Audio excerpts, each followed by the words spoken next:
आईपा मंच में आप सभी का स्वागत है। मैं हूं सुरेंद्र सिंह कछवा और आप देख रहे हैं आईपा यानी all India progressive politics association. हम बात करते हैं जन सरोकार की, हम बात करते हैं प्रगतिशील राजनीति की, हम बात करते हैं जाति धर्म मजहब से उठकर देश के विकास की, हम बात करते हैं समाज की विकास की। आज हमारे आईपा मंच में हमारे साथ हैं मुख्य चिकित्सा अधीक्षक हमारे बैठे हैं, उनसे बात करते हैं। पहले तो आपका बहुत बहुत स्वागत है। धन्यवाद।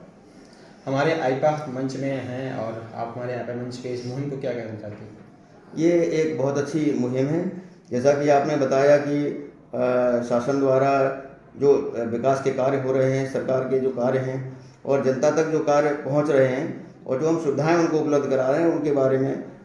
आपने जो एक पहल उठाई है, एक अच्छा कदम है और इसकी सराहना की जाना चाहिए। बहुत अच्छा कदम। इस समय सर ओमिक्रॉन और कोरोना को लेकर के हालांकि सरकार भी नाइट कर्फ्यू लगा दी है। हालांकि इसकी बचाव के लिए या कोरोना से संबंधित मरीज इस्तेमाल की मिलते हैं तो यहाँ क्या व्यवस्थाएं हैं?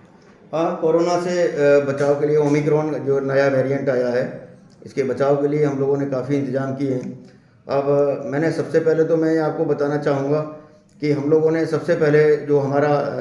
चिकित्सालय का गेट है वहीं पर मरीजों को रिस्ट्रिक्ट किया हुआ है। सबसे पहले हम उनकी कोविड जांच कराते हैं और जांच नेगेटिव आने के पश्चात ही हम उनको एंट्री कराते हैं। ये पहला हमारा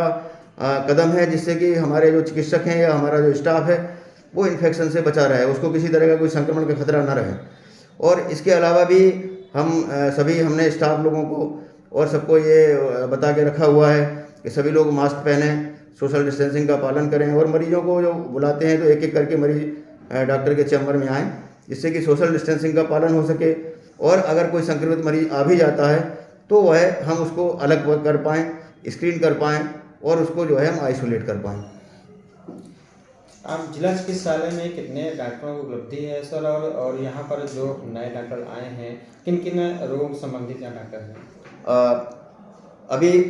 अभी जो है हमारे जिला चिकित्सालय में लगभग 32 डॉक्टर हैं और अभी वर्तमान में एक नेत्र सर्जन और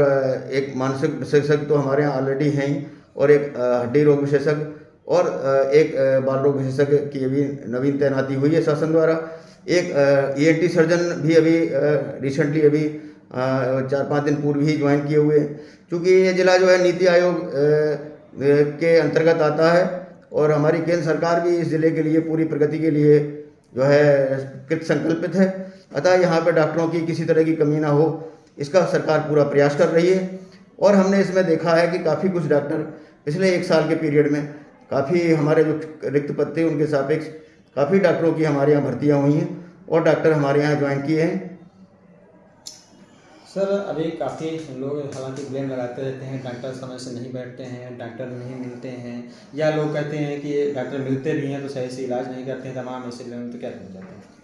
यह आरोप मिथ्या है। मैं स्वयं दिन में 2 या 3 बार चिकित्सालय का भ्रमण करता हूँ, एक एक कमरे में जाके देखता हूँ, सारे डॉक्टरों से जो है मिलता हूँ और जो मरीज़ हैं जो उपचार के लिए आए हैं उनसे भी उनकी समस्याएं सुनता हूँ और साथ ही साथ वार्ड में जाने पर मरीजों से मिलके उनके हालचाल के बारे में पूछता हूँ और उनसे जो उनको दिक्कतें हैं उनका भी निराकरण करने का पूरा प्रयास करता हूँ। और मैं दिन में कम से कम 2 या 3 बार पूरे चिकित्सालय का एक एक वार्ड का राउंड लेता हूँ, जिससे कि मरीजों को किसी तरह की कोई शिकायत ना रहे। सर यहाँ पर अगर यदि ऑक्सीजन की मान लीजिए कोरोना के समय में काफ़ी अव्यवस्था थी, यहाँ का ऑक्सीजन नहीं मिल पा रहा था, तो अब इस समय ऑक्सीजन के लिए क्या व्यवस्थाएं हैं? अरे कोरोना पीरियड में भी हम लोगों ने पूरा प्रयास किया और प्रतिदिन हमारी जो एम्बुलेंस है वो ऑक्सीजन लेने जाती थी और शुरू में कुछ दिक्कतें रही हैं, लेकिन बाद में हम लोगों ने जो है ऑक्सीजन का ऐसा इंतजाम किया था कि कोई मरीज जो है ऑक्सीजन की कमी का सामना ना करे और किसी की मृत्यु ऑक्सीजन की कमी से ना हो। और पर डे हमारी गाड़ी जो है जाती थी, जो भी खाली सिलेंडर होते थे उनको भरा के लाती थी और हमने पूरे कोरोना काल में जो दूसरी वेव आई थी उसमें किसी को ऑक्सीजन की कमी से मरने नहीं दिया और उसका पूरा इलाज किया और मरीज को किसी भी तरह की कोई दिक्कत नहीं आई। ऑक्सीजन के लिए कोई यहाँ पर कोई प्रोटेक्शन हो रहा है? हाँ, वर्तमान में जो है ICICI फाउंडेशन द्वारा हमारे एक ऑक्सीजन प्लांट की स्थापना की गई है और जिसको क्रियाशील भी करा लिया गया है और बहुत जल्दी ये प्लांट जो है चालू हो गया है। प्रतिदिन हम इसको चलाते हैं और अगर किसी तरह की परेशानी आती है या ओमिक्रॉन का अगर प्रभाव बढ़ता है और मरीज अगर की संख्या बढ़ती है तो हम इसको जो है चलाने के लिए सक्षम हैं और मरीजों को किसी तरह की कोई ऑक्सीजन की दिक्कत नहीं आएगी। सर यहाँ हालांकि इस समय काफ़ी किडनी से संबंधित मरीज मिलते हैं, डायलिसिस की व्यवस्था नहीं हो पाती है, तो क्या जिला चिकित्सालय में ऐसी कोई व्यवस्था है? श्रीमान जिलाधिकारी महोदय के निर्देश पर और हमारे CDO साहब के मार्गदर्शन में हम लोगों ने जो है डायलिसिस सेंटर की स्थापना के लिए हम लोग प्रयासरत हैं और हमारे माननीय योगी जी जो देश के मुख्यमंत्री हैं हमारे जो है प्रदेश के मुख्यमंत्री हैं, उनके द्वारा जो है इसकी बराबर समीक्षा की जा रही है कि डायलिसिस यूनिट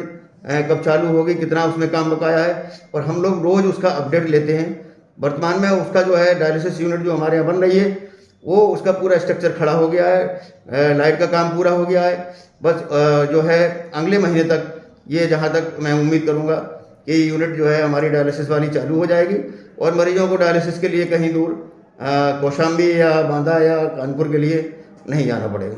सर यहाँ तमाम और चीज़ें हैं, जैसे MRI की व्यवस्था नहीं है, ज़िले में काफ़ी परेशानी होती है, पूरे ज़िले में ही MRI जैसी व्यवस्था नहीं है, तो क्या यहाँ पर ऐसी की व्यवस्था हो सकती है?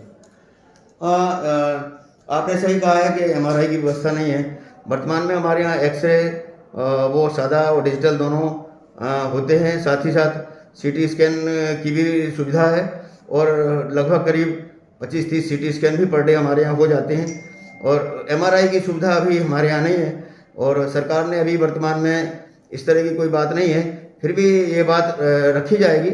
और सरकार के समक्ष रखी जाएगी कि MRI की सुविधा भी हो, क्योंकि ये पिछड़ा जनपद है और महत्वाकांक्षी जनपद है। तो हम लोग प्रयास करेंगे, माननीय जिलाधिकारी महोदय से भी निवेदन करेंगे कि इस ओर वो प्रयास करें और MRI के लिए हम लोग पूरा कोशिश करेंगे कि हमारे जनपद में MRI की मशीन स्थापित हो। सर यहाँ ये तो सर्जन की व्यवस्था नहीं है या सर्जन हैं तो काम नहीं कर रहे हैं, बहुत सारे ऐसे पेशेंट आते हैं जिनको ऑपरेट करने की आवश्यकता होती है लेकिन यहाँ से रेफर कर दिया जाता है, तो क्या व्यवस्था यहाँ का सर्जन की व्यवस्था है या यहाँ पर समस्याएं किस लिए है कि रेफर कर दी जाती है? हमारे यहाँ एक सर्जन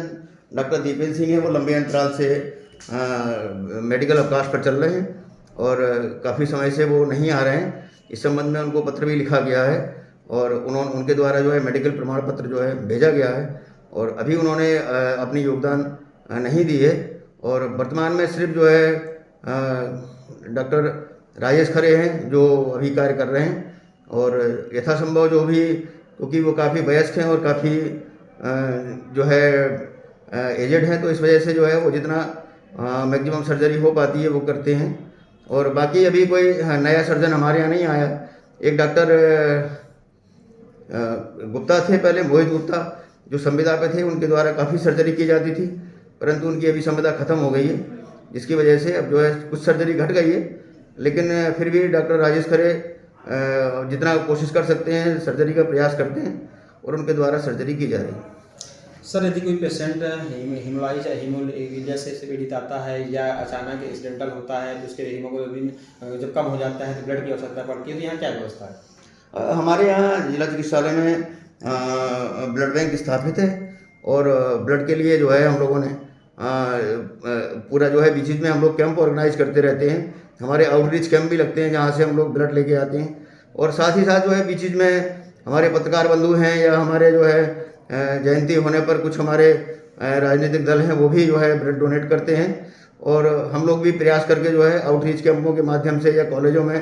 कैंप लगाकर हम लोग ब्लड इकट्ठा करते हैं और हमारे पास पर्याप्त मात्रा रहती है और कोई भी मरीज, कोई भी महिला, हमारे यहाँ चूँकि महिलाएँ प्रसूताएँ ज़्यादा आती हैं जिनको खून की कमी होती है, तो उनको हम 1 ब्लड 2 ब्लड जितना भी आवश्यकता होती है, कभी जो है ब्लड की कमी नहीं आई है और लगभग हमारे यहाँ 30-40 यूनिट लगभग ब्लड हमारे यहाँ हमेशा स्टोर में रहता है।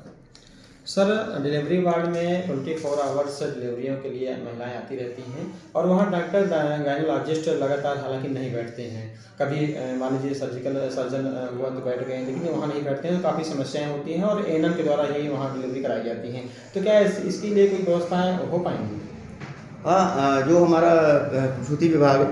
वहाँ पर राउंड द क्लॉक 2 हमारी स्टाफ नर्स रहती हैं, सुबह की शिफ्ट में 3 स्टाफ रहती हैं और अगर कोई कॉम्प्लिकेटेड जिनके द्वारा जो है प्रसव कराया जाता है और अगर कोई कॉम्प्लिकेटेड डिलीवरी आती है या जिसमें हमें सीजर की आवश्यकता होती है तो ऑन कॉल हमारे जो है गायनेकोलॉजिस्ट डॉक्टर रफ़ीक अंसारी हैं वो उपलब्ध रहते हैं और उनको ऑन कॉल बुलाया जाता है और अगर सीजर आवश्यक होता है तो सीजरियन ऑपरेशन के द्वारा भी डिलीवरी करा दी जाती है। बहुत बहुत धन्यवाद सर। धन्यवाद। अभी हमारे साथ थे मुख्य चिकित्सा अधीक्षक डॉक्टर आर.के. गुप्ता जी, जिन्होंने बताया कि जिला चिकित्सालय में हालांकि यहाँ एमआरआई की व्यवस्था अभी नहीं है, हालांकि यहाँ ही नहीं पूरे जिले में नहीं है, जिसके लिए इन्होंने कहा कि जिलाधिकारी जी के माध्यम से और मुख्यमंत्री जी को अवगत कराया जाएगा, जिससे एमआरआई की व्यवस्था हो जाए। हालांकि सर्जनों की व्यवस्था यहाँ अभी कम है, हालांकि एक डॉक्टर हैं जो अभी मेडिकल चल रहे हैं, और जिससे लोग परेशानी होती है और रिफर हो जाते हैं, प्रयागराज जाते हैं तो समस्याएं होती हैं, उसके लिए भरपाई करने के लिए व्यवस्थाएं कर रहे हैं। आईपा मंच के लिए सुरेंद्र सिंह कछवा, चित्रकूट।